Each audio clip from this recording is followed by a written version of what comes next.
জয়গুরু জয় মা। ঠাকুর নিগমানন্দ পরমহংসদেব বলেছেন, অনেক দিন থেকে অভিনয় করতে করতে তোমরা নিজেদের স্বরূপ ভুলে গেছো। অভিনেতা স্বরূপকে তোমরা নিজেদের স্বরূপ বলে মনে করছো। তোমাদের এই ভুল ভাঙাবার জন্য এবং অভিনয় যে শেষ হয়ে আসছে এই অমৃত বার্তা শোনাবার জন্যই আমার আশা। তো এই সংসারটা হচ্ছে একটা অভিনয়ের মঞ্চ।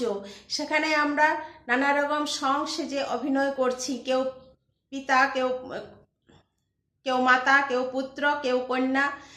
যেদিন এই অভিনয়ের পালা শেষ হয়ে যাবে সেদিন আমাদের মঞ্চ ছেড়ে চলে যেতে হবে। সংসার মঞ্চে অভিনয়ের পালাটা শুরু হয়েছিল যেদিন আমরা জন্মেছিলাম, এবং এই পালাটা শেষ হয়ে যাবে যেদিন ভগবানের ডাক আসবে। সেদিন আমাদের এই শূন্য দেহটাকে ছেড়ে চলে যেতে হবে তার চরণতলে।